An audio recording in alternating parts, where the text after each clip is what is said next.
6. Scary Stories. As I sat in my room, trying to concentrate on the third act of Macbeth, I was really listening for my truck. I would have thought, even over the pounding rain, I could have heard the engines roar. But when I went to peek out the curtain again, it was suddenly there. I wasn't looking forward to Friday, and it more than lived up to my non expectations. Of course, there were the fainting comments. Jessica especially seemed to get a kick out of that story. Luckily, Mike had kept his mouth shut, and no one seemed to know about Edward's involvement. She did have a lot of questions about lunch, though. So, what did Edward Cullen want yesterday? Jessica asked, intrigued. I don't know, I answered truthfully. He never really got to the point. You looked kind of mad, she fished. Did I? I kept my expression blank.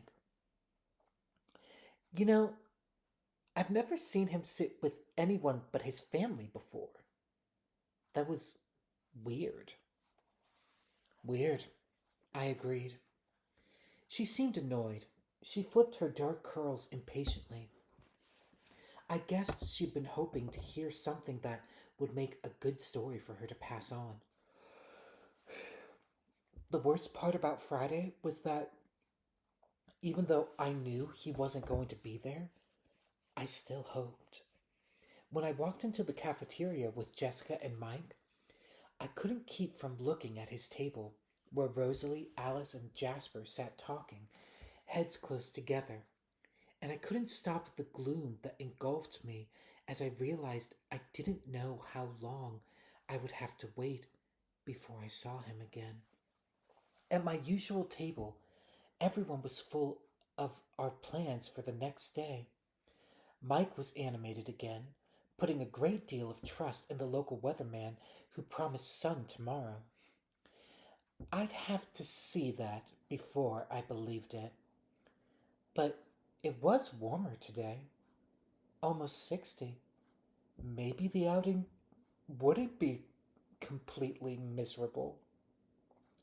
I intercepted a few unfriendly glances from Lauren during lunch, which I didn't understand until we were all walking out of the room together. I was right behind her, just a foot from her slick, silver blonde hair, and she was evidently unaware of that. Don't know why Bella, she sneered my name, doesn't just sit with the Cullens from now on. I heard her muttering to Mike. I'd never noticed what an unpleasant nasal voice she had, and I was surprised by the malice in it. I really didn't know her well at all, certainly not well enough for her to dislike me, or so I thought. She's my friend. She sits with us, Mike whispered back loyally, but also a bit territorially. I paused to let Jess and Angela pass me. I didn't want to hear any more.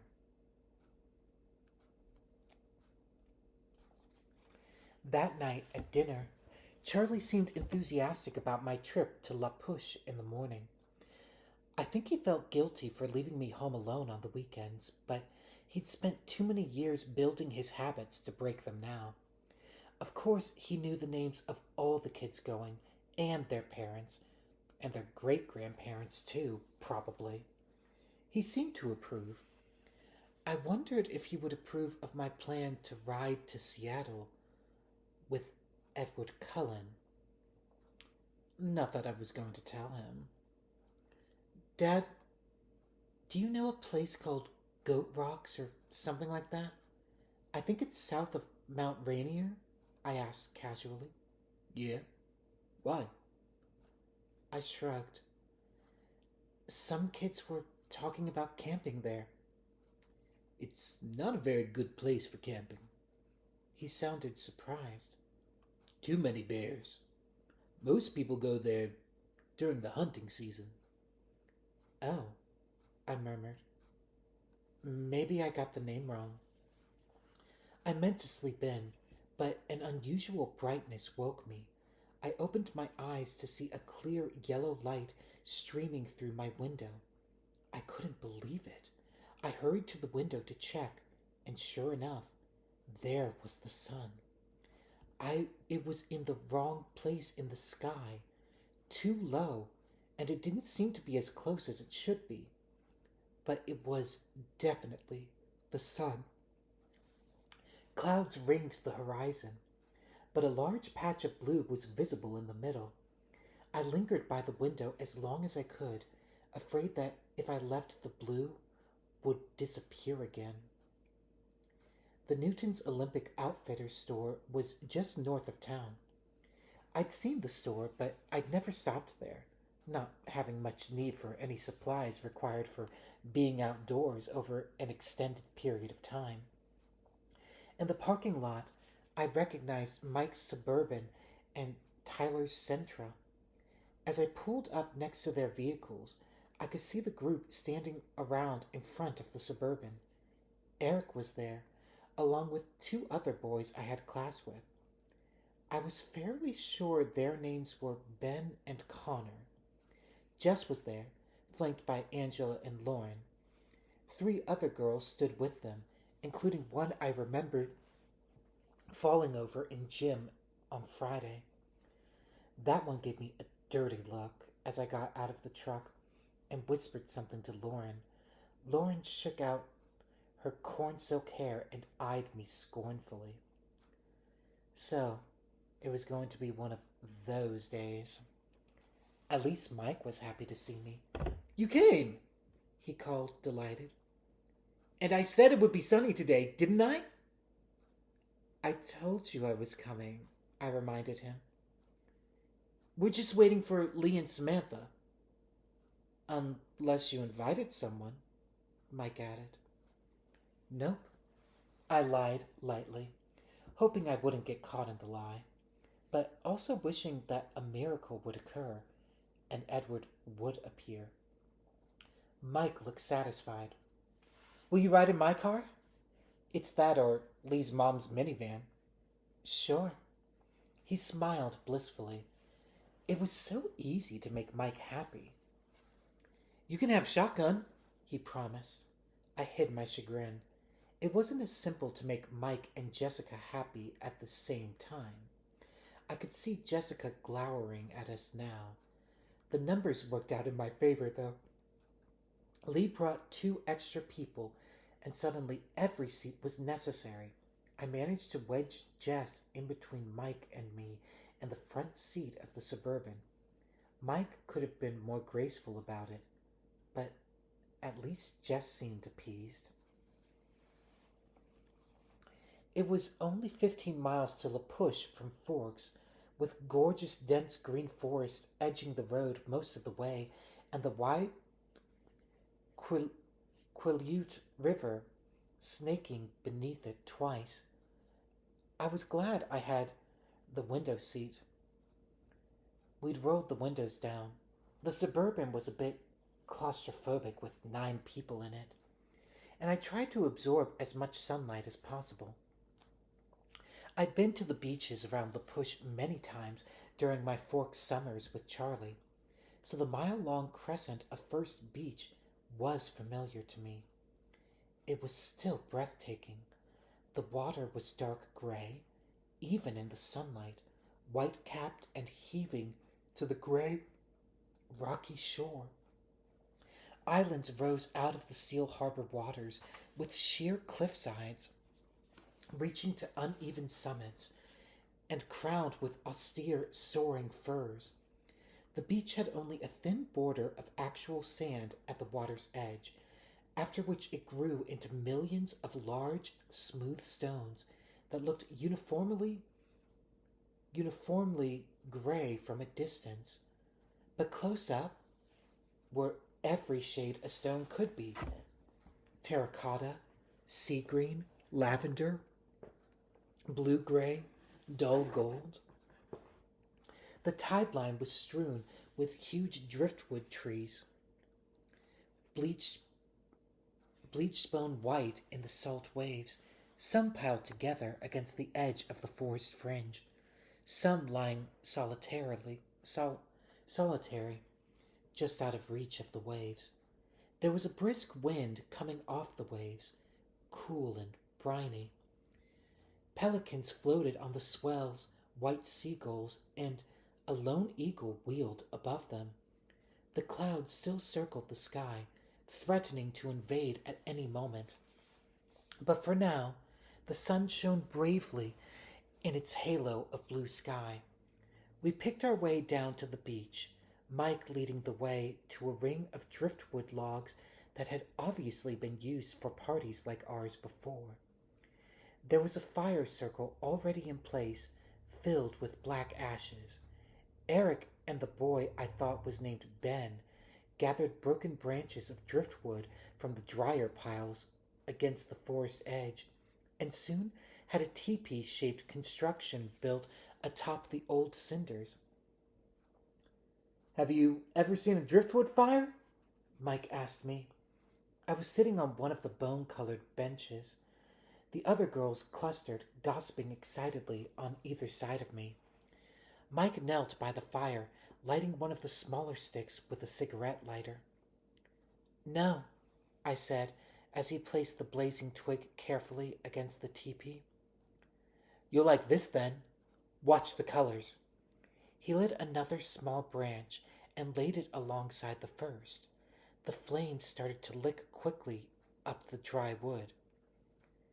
"It's blue," I said in surprise. "The salt does it. Pretty, isn't it?"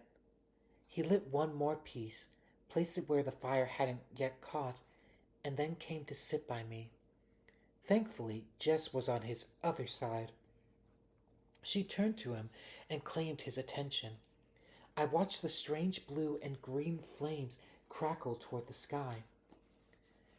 After a half hour of chatter, some of the boys wanted to hike to the nearby tidal pools. It was a dilemma. On the one hand, I loved the tide pools. They had fascinated me since I was a child. They were one of the only things I ever looked forward to when I had come to Forks. On the other hand, I'd also fallen into them a lot. Not a big deal when you're 7 and with your dad. It reminded me of Edward's request that I not fall into the ocean. Lauren was the one who made my decision for me. She didn't want to hike, and she was definitely wearing the wrong shoes for it. Most of the other girls, besides Angela and Jessica, decided to stay on the beach as well. I waited until Tyler and Eric had committed to remaining with them before I got up quietly to join the pro hiking group. Mike gave me a huge smile when he saw that I was coming. The hike wasn't too long, though I hated to lose the sky in the woods. The green light of the forest was strangely at odds with the adolescent laughter, too murky and ominous to be in harmony with the light banter around me. I had to watch each step I took very carefully, avoiding roots below and branches above, and I soon fell behind. Eventually, I broke through the emerald confines of the forest and found the rocky shore again.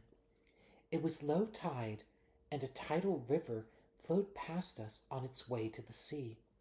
Along its pebbled banks, shallow pools that never completely drained were teeming with life. I was very cautious not to lean too far over the little ocean ponds. The others were fearless, leaping over the rocks, perching precariously on the edges. I found a very stable-looking rock on the fringe of one of the largest pools and sat there cautiously, spellbound by the natural aquarium below me. The bouquets of brilliant anemones undulated ceaselessly in the invisible current. Twisted shells scurried about the edges, obscuring the crabs within them. Starfish stuck motionless to the rocks with each other, while small black eel with white racing stripes wove through the bright green weeds, waiting for the sea to return. I was completely absorbed, except for one small part of my mind that wondered what Edward was doing now, and trying to imagine what he would be saying if he were here with me. Finally, the boys were hungry, and I got up stiffly to follow them back. I tried to keep up better this time through the woods, so naturally I fell a few times. I got some shallow scrapes on my palms, and the knees of my jeans were stained green, but it could have been worse. When we got back to First Beach, the group we'd left behind had multiplied. As we got closer, we could see the shining, straight black hair and copper skin of the newcomers. Teenagers from the reservation come to socialize. The food was already being passed around, and the boys hurried to claim a share while Eric introduced us as we each entered the driftwood circle. Angela and I were the last to arrive, and as Eric said our names, I noticed a younger boy sitting on the stones near the fire glance up at me in interest. I sat down next to Angela, and Mike brought us sandwiches and an array of sodas to choose from, while a boy, who looked to be the oldest of the visitors, rattled off the names of the 7 others with him. All I caught was that one of the girls was also named Jessica, and the boy who noticed me was named Jacob. It was relaxing to sit with Angela. She was a restful kind of person to be around. She didn't feel the need to fill every silence with chatter. She left me free to think undisturbed while we ate, and I was thinking about how disjointedly time seemed to flow in Forks, passing in a blur at times, with single images standing out more clearly than others. And then, at other times, every second was significant, etched in my mind. I knew exactly what caused the difference, and it disturbed me. During lunch, the clouds started to advance, slinking across the blue sky, darting in front of the sun momentarily, casting long shadows across the beach and blackening the waves. As they finished eating, people started to drift away in twos and threes. Some walked down to the edge of the waves, trying to skip rocks across the choppy surface. Others were gathering a second expedition to the tide pools. Mike, with Jessica shadowing him, headed up to the one shop in the village. Some of the local kids went with them. Others went along on the hike. By the time they had all scattered, I was sitting alone on my driftwood log, with Lauren and Tyler occupying themselves by the CD player someone had thought to bring, and 3 teenagers from the reservation perched around the circle, including the boy named Jacob and the oldest boy who had acted as spokesperson. A few minutes after Angela left with the hikers, Jacob sauntered over to take her place by my side. He looked 14, maybe 15, and had long, glossy black hair pulled back with a rubber band at the nape of his neck. His skin was beautiful, silky and russet colored. His eyes were dark, set deep above the high planes of his cheekbones. He still had just a hint of childish roundness left around his chin. Altogether, a very pretty face. However, my positive opinion of his looks was damaged by the first words out of his mouth. "You're Isabella Swan, aren't you?" It was like the first day of school all over again. "Bella," I sighed. "I'm Jacob Black." He held his hand out in a friendly gesture. "You bought my dad's truck." "Oh," I said, relieved, shaking his sleek hand. You're Billy's son. I probably should remember you. No, I'm the youngest of the family. You would remember my older sisters.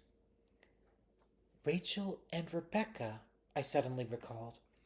Charlie and Billy had thrown us together a lot during my visits to keep us busy while they fished.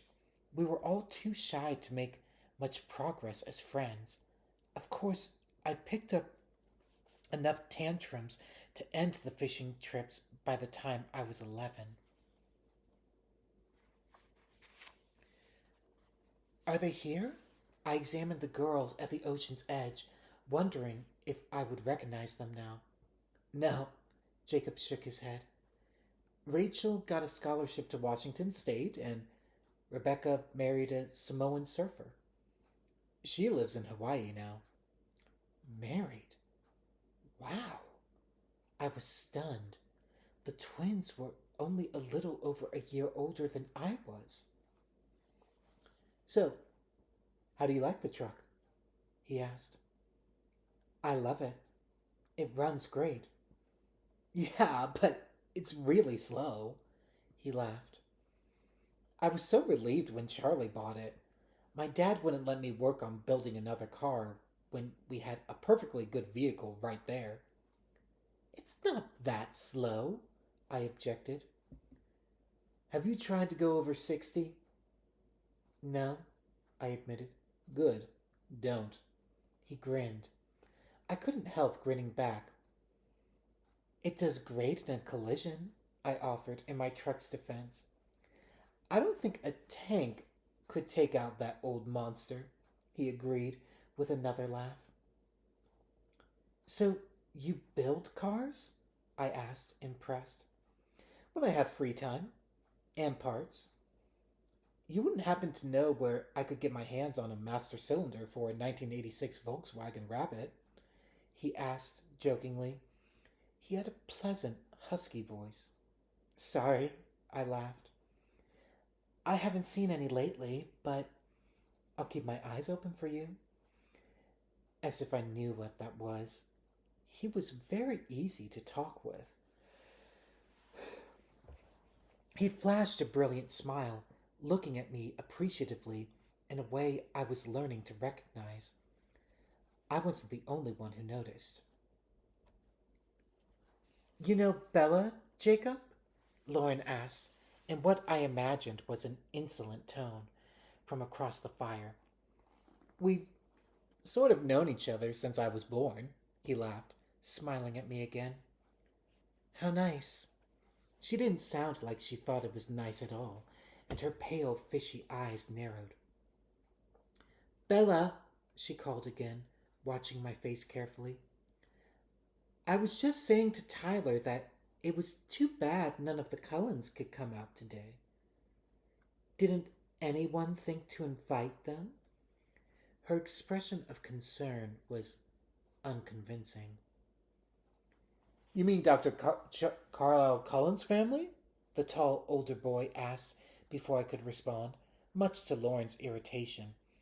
He was really closer to a man than a boy, and his voice was very deep. Yes, do you know them?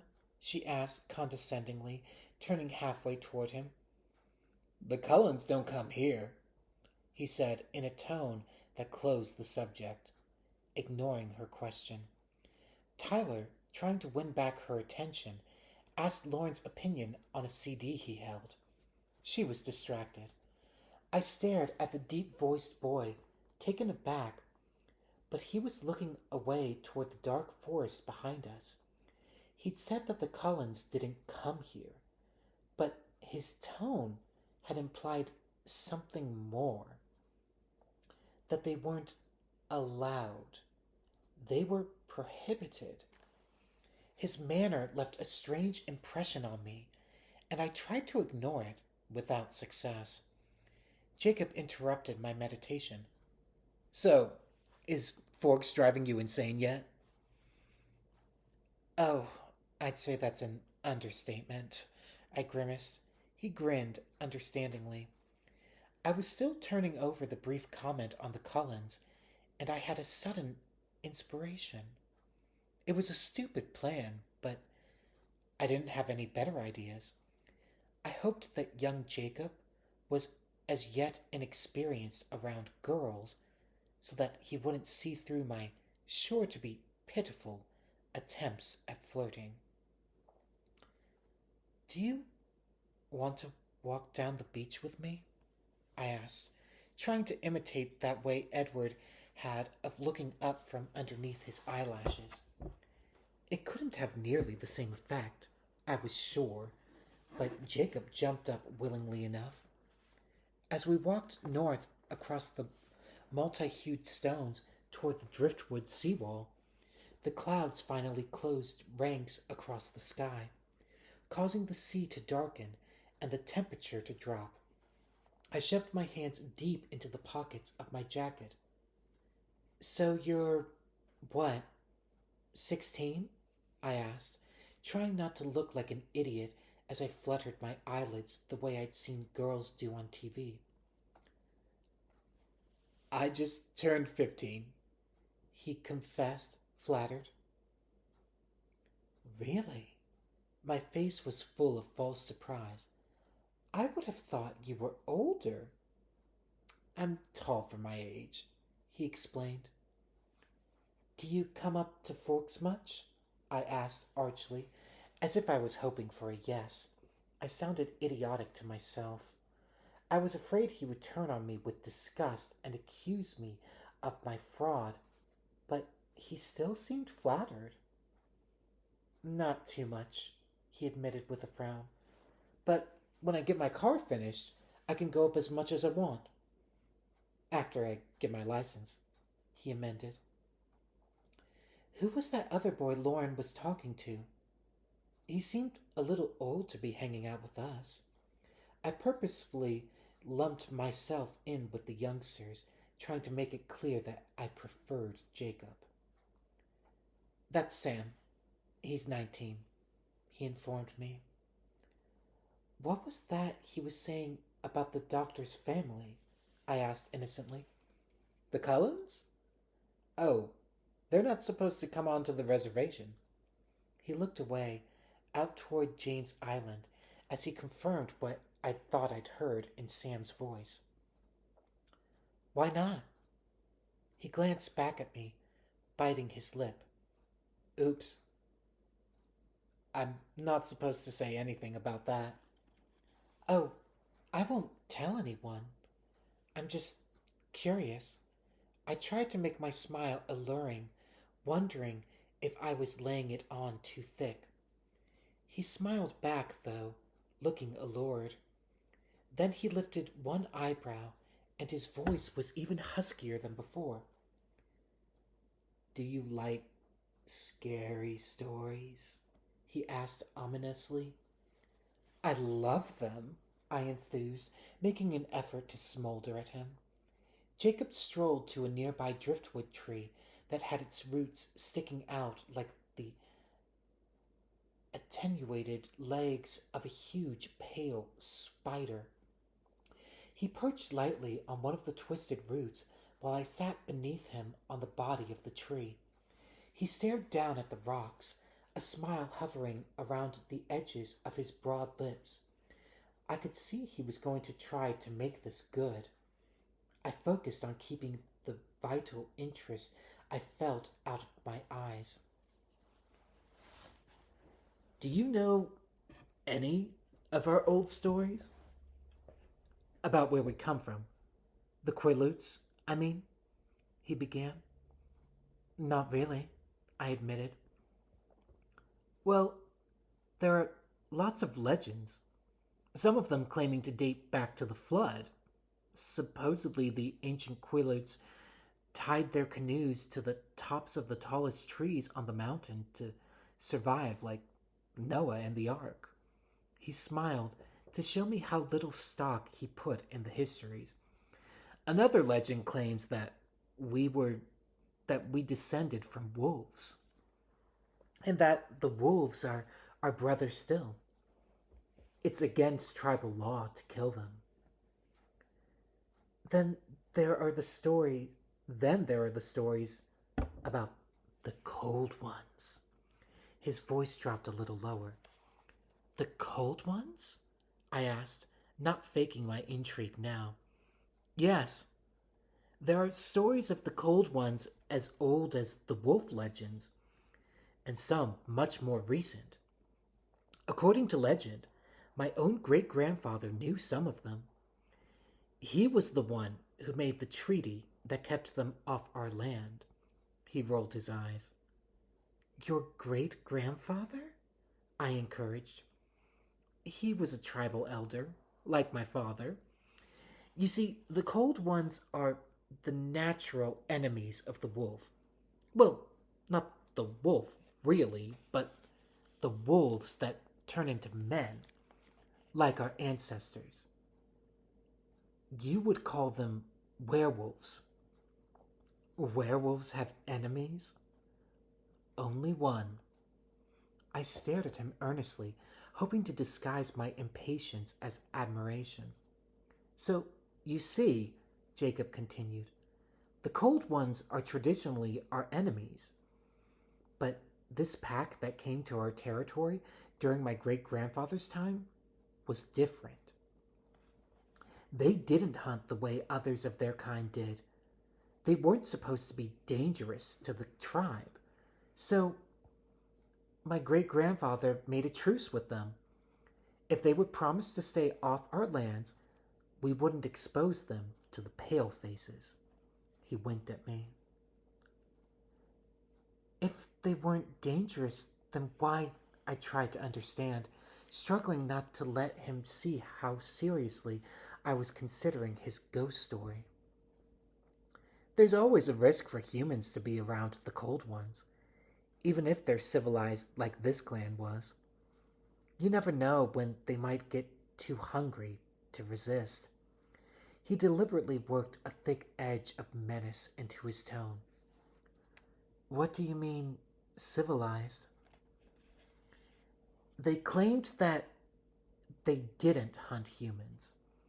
They supposedly were somehow able to prey on animals instead. I tried to keep my voice casual. So, how does it fit in with the Cullens? Are they like the cold ones your great grandfather met? No. He paused dramatically. They are the same ones. He must have thought the expression on my face was fear inspired by his story. He smiled, pleased, and continued. There are more of them now, a new female and a new male, but the rest are the same. In my great-grandfather's time, they already knew of the leader, Carl. He'd been here and gone before your people had even arrived. He was fighting a smile. And what are they? I finally asked. What are cold ones? He smiled darkly. Blood drinkers, he replied in a chilling voice. Your people call them vampires. I stared out at the rough surf after he answered, not sure what my face was exposing. You have goosebumps, he laughed delightedly. You're a good storyteller, I complimented him, still staring into the waves. Pretty crazy stuff, though, isn't it? No wonder my dad doesn't want us to talk about it to anyone. I couldn't control my expression enough to look at him yet. Don't worry, I won't give you away. I guess I just violated the treaty, he laughed. I'll take it to the grave, I promised, and then I shivered. Seriously, though, don't say anything to Charlie. He was pretty mad at my dad when he heard that some of us weren't going to the hospital since Dr. Cullen started working there. I won't, of course not. So, do you think we're a bunch of superstitious natives, or what? He asked in a playful tone, but with a hint of worry. I still hadn't looked away from the ocean. I turned and smiled at him as normally as I could. No, I think you're very good at telling scary stories, though. I still have goosebumps, see? I held up my arm. Cool, he smiled. And then the sound of the beach rocks clattering against each other warned us that someone was approaching. Our heads snapped up at the same time to see Mike and Jessica about 50 yards away walking toward us. There you are, Bella, Mike called in relief, waving his arm over his head. Is that your boyfriend? Jacob asked, alerted by the jealous edge in Mike's voice. I was surprised it was so obvious. No, definitely not, I whispered. I was tremendously grateful to Jacob and eager to make him as happy as possible. I winked at him, carefully turning away from Mike to do so. He smiled, elated by my inept flirting. So, when I get my license, he began, you should come see me in Forks. We could hang out sometime. I felt guilty as I said this, knowing that I'd used him. But I really did like Jacob. He was someone I could easily be friends with. Mike had reached us now, with Jessica still a few paces back. I could see his eyes appraising Jacob and looking satisfied at his obvious youth. Where have you been? He asked, though the answer was right in front of him. Jacob was just telling me some local stories, I volunteered. It was really interesting. I smiled at Jacob warmly, and he grinned back. Well, Mike paused, carefully reassessing the situation as he watched our camaraderie. We're packing up. It looks like it's going to rain soon. We all looked up at the glowering sky. It certainly did look like rain. Okay, I jumped up. I'm coming. It was nice to see you. Again, Jacob said, and I could tell he was taunting Mike just a bit. It really was. Next time Charlie comes down to see Billy, I'll come too, I promised. His grin stretched across his face. That would be cool. And thanks, I added earnestly. I pulled up my hood as we tramped across the rocks toward the parking lot. A few drops were beginning to fall, making black spots on the stones where they landed. When we got to the Suburban, the others were already loading everything back in.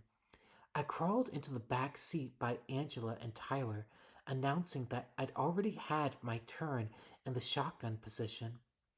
Angela just stared out the window at the escalating storm, and Lauren twisted around in the middle seat to occupy Tyler's attention, so I could simply lay my head back on the seat and close my eyes and try very hard not to think.